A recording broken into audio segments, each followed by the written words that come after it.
ஓம் பூர்புவஸ்வஹ தத்சவிதுர்வரேண்யம் பர்கோ தேவஸ்ய தீமஹி தியோ யோ ந பிரசோதயாம்.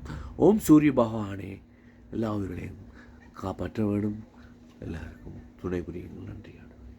அண்டு இன்றிலிருந்து நாங்கள் ஒரு புதுவிதமான காணொளியை நாங்கள் எங்கள் உறவுகளுக்கும் எல்லோரும் பார்க்கக்கூடியமாகவும் உலக மக்கள் பார்க்கக்கூடிய விதத்திலும் நாங்கள் அப்படி எங்களுடைய யாழ்ப்பாணத்துக்கு கூழ் செய்கிற விதத்தை பற்றி நாங்கள்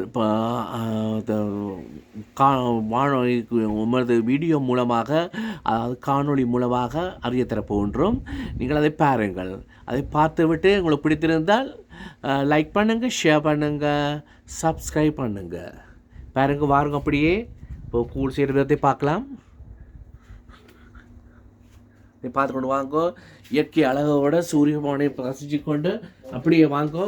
வந்து எங்கள் முதல் பாருங்கள், பானையில் இப்போ கொதிக்க வச்சுருக்கு. தண்ணியை போட்டு மரக்கறிகள் அதுக்கெல்லாம் போட்டிருக்கணும்.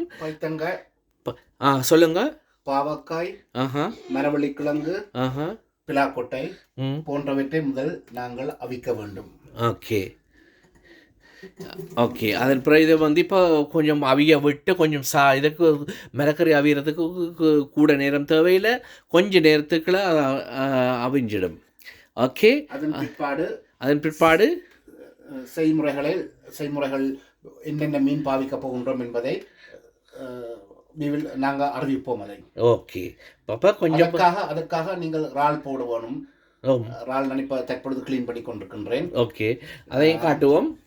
இறாலை கிளீன் பண்ணி கொண்டிருக்கின்றோம். ஆமாம். அடுத்தது நண்டு இருக்கின்றது. அடுத்தது மீன் தலை உள்ளது. மீன் தலை கீரை இறக்கும் பொழுது 5 நிமிடங்களுக்கு முன்பாக இந்த கீரையை நாங்கள் போட வேண்டும். ஓகே பாருங்க.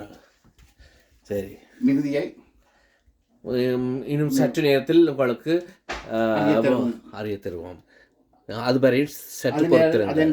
ஒடியல் மாவையும் நாங்கள் தண்ணீரில் ஊறப்போட வேண்டும். 15 நிமிடங்கள் ஊறப்போட வேண்டும் ஒடியல் மாவை.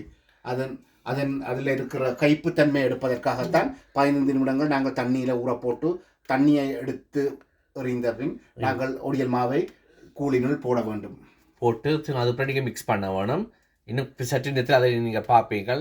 சற்று பொறுத்திருங்கள்.